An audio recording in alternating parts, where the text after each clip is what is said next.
Assalamualaikum warahmatullahi wabarakatuh. Para pemirsa Al-Wasliyah Channel dimanapun saudara berada yang dimuliakan Allah. Pada hari ini kembali kita lanjutkan kaji kita kitab Al-Jauharul Mauhub wa Munabbihatul Qulub pada halaman 104. Kajian tentang bab doa, 6 baris dari atas. Kita lanjutkan kaji tersebut. Wa qala sallallahu alaihi wasallam da'watul mazlumi mustajabatun wa in kana fajiran fafujuruhu ala nafsihi. Dan sabda Nabi sallallahu alaihi wasallam, doa orang yang kena aniaya itu mustajab, dan aniaya itu mustajab, ini berulang berarti. Dan jika ada ia fajir, jahat sekalipun, maka kejahatannya atas dirinya. Perhatikan, itu artinya sampai dua kali berulang ya. Seharusnya satu itu kan. Doa orang yang kena aniaya itu mustajab, dan jika ada ia fajir, jahat sekalipun. Nah, jadi doa orang yang dianiaya, dizolimi, dianiaya maksudnya dizolimi, itu mustajab, dikabulkan oleh Allah sekalipun dia fajir. Fajir ini maksudnya pelaku dosa. Dia dianiaya orang, tapi dia sendiri pun bukan orang taat, pelaku dosanya, tapi dia dianiaya orang. Kalau dia berdoa kepada Allah, maka doanya itu diijabah oleh Allah Subhanahu wa taala. Sekalipun fajir, jahat sekalipun. Maka kejahatan atas dirinya. Jadi kejahatan yang dia buat itu kan atas diri dia, bukan atas doanya. Doanya tetap diijabah, tetap dikabulkan oleh Allah. Makanya siapa-siapa yang menzalimi orang lain, hati-hati. Kalau kita menzalimi orang, didoakannya, maka doa dia tersebut akan Allah kabulkan. Cepat atau lambat, pasti akan kena ke diri orang yang menzalimi tersebut. Kemudian berikutnya lagi Nabi bersabda, dan daripada Abi Darda, daripada Nabi SAW, doa seorang bagi saudaranya belakang gaib menyamai akan 70 doa yang mustajab, dan mewakil Allah Ta'ala akan malaikat berkata amin, dan bagi engkau seumpama barang yang engkau doa. Ini daripada Abu Darda. Nabi bersabda, bunyi hadisnya yang artinya doa seseorang bagi saudaranya, doa kita untuk saudara kita belakang gaib, yang tak nampak dia nggak hadir di situ, tapi kita doakan di belakang dia. Kita di sini, saudara kita entah daerah mana, kita di Medan umpamanya, saudara kita di Kisaran. Nah, kita doakanlah di belakang dia itulah, tanpa pengetahuan dia. Nah, itu maksudnya. Doa seorang bagi saudaranya belakang gaib. Nah, itu bagaimana? Doa kita mendoakan orang lain yang tak ada di situ, itu menyamai akan 70 doa. Jadi itu sama seperti 70 doa yang mustajab.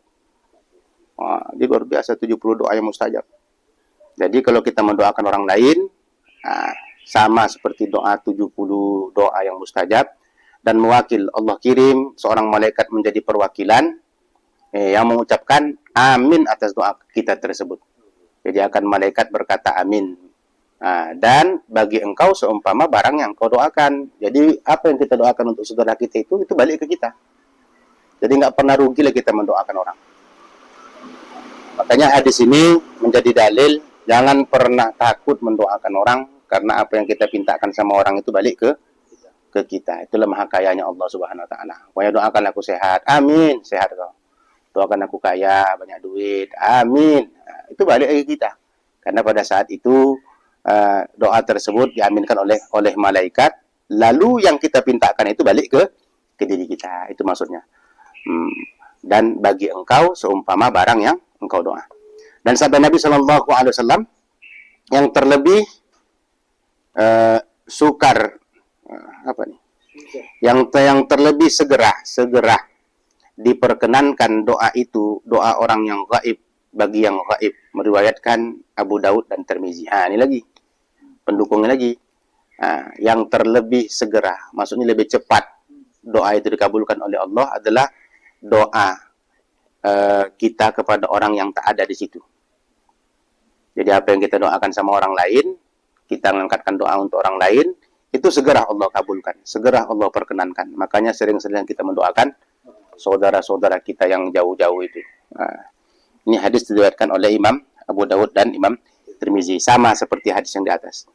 Dan sabda Nabi SAW lagi, 3 doa mustajab mustajab akan dia, tiada syak padanya. Doa orang yang musafir, doa orang yang kena zalim, dan doa bapak bagi anaknya, meriwayatkan dia Abu Daud dan Tirmizi. Jadi Nabi SAW bersabda lagi, ada 3 doa. Ini kan 3 doa. 3 doa yang kita pintakan kepada Allah. Kalau tiga orang ini berdoa sama Allah, kata dia, tiada syak, tiada keraguan padanya doa.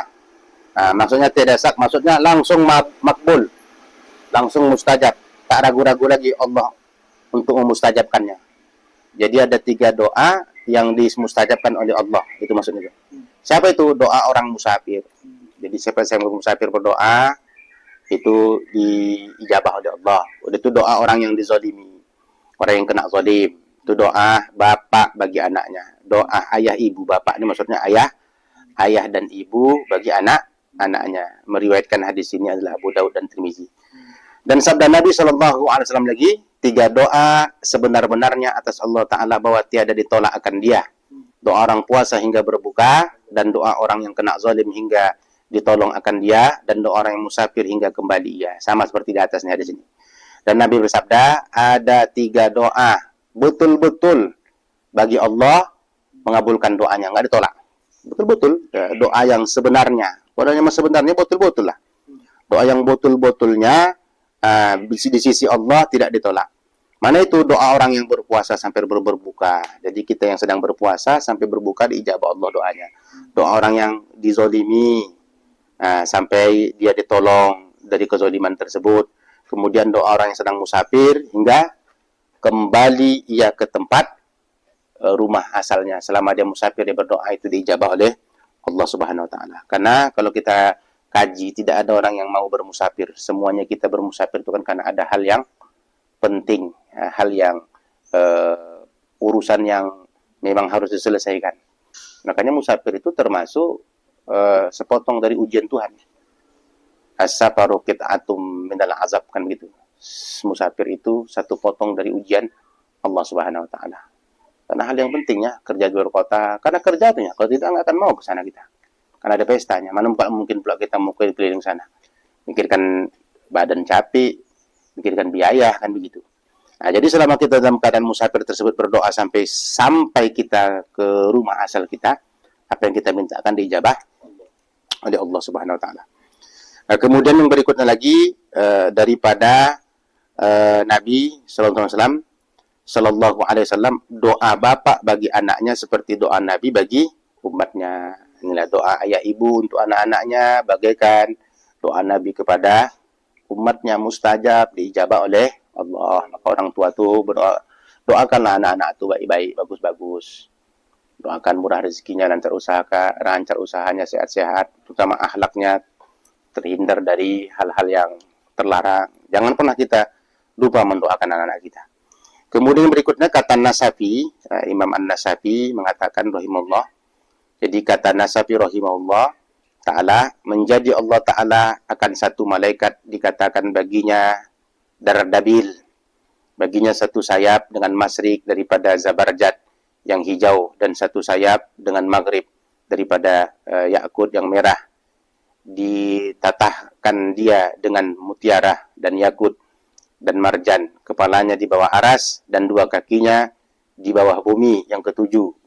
Menyuruh ia tiap-tiap malam, adakah daripada orang yang meminta maka diberi pintanya, adakah daripada orang yang mendoa maka diperkenankan doanya, adakah daripada orang yang taubat maka diterima taubat atasnya, adakah daripada orang yang minta ampun maka diampunkan baginya hingga naik fajar.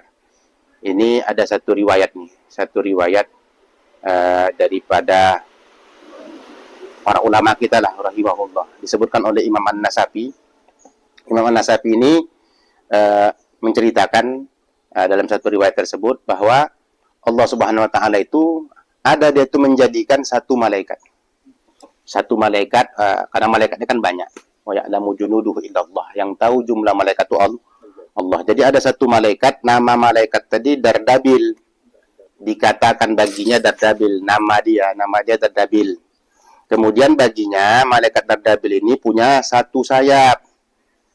Jadi baginya sayap, ada satu sayap dengan masyrik, sayapnya itu sampai ke timur. terbuat dari zabarjat yang hijau. Zabarjat ini sejenis batu permata hijau lah, itu zabarjat. Dan satu sayapnya lagi dengan maghrib.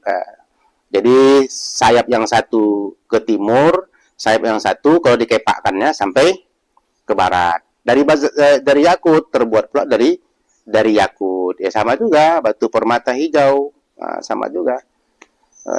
Atau mutiara, terbuat dari mutiara, itu kan nama-nama lain dari batu permata atau batu mutiara. Jadi dua sayapnya, satu bisa sampai ke timur, satu lagi bisa sampai ke barat. Kalau yang dari timur tadi terbuat dari zabarjat yang hijau, sementara yang dari barat terbuat dari yakut yang merah. Ditatahkan dia ini maksudnya dihiasi dengan sayap tadi itu mutiara dan yakut dan marjan. Oh, sayapnya itu berhias itulah. Kepalanya di bawah aras, kepala malaikat tadi di bawah aras, atas aras di bawah itulah kepala dia. Dan dua kakinya di bawah bumi, kaki dia itu sampai tembus ke bumi yang ketujuh. Oh, berarti kakinya itu terbenam ke bumi yang ketujuh di bawah sana. Menyeru tiap-tiap malam. Jadi malaikat itu, malaikat Dardabil tadi menyeru tiap-tiap malam, adakah daripada orang yang minta? Siapa yang minta kepada Allah, maka akan diberi oleh Allah, maka akan diberikan pintanya. Adakah daripada orang yang mendoa? Siapakah orang yang mendoa, maka akan diperkenankan doanya dikabulkan. Adakah daripada orang yang taubat? Siapa yang bertobat, maka akan diterima taubat atasnya. Adakah daripada orang yang meminta ampun? Siapa yang minta ampun akan Allah ampuni, maka diampunkan baginya. Itu dia ucapkan sampai datang subuh. Sampai datang subuh. Itu tiap malam diucapkan oleh malaikat Dardabil. Ini pendukung hadis-hadis yang lalu bahwa sepertiga malam itu memang ada malaikat yang berseru-seru. Inilah yang disebutkan tadi namanya malaikat Dardabil. Itulah yang mengucapkan bahwa sepertiga malam itu termasuk waktu mustajab untuk berdoa minta ampun kepada Allah Subhanahu wa taala. Ya, sampai sini kaji kita ya. Insyaallah kita akan lanjut lagi pada pertemuan yang akan datang. Mohon maaf atas segala kekurangan. Saya sudah. Assalamualaikum warahmatullahi wabarakatuh.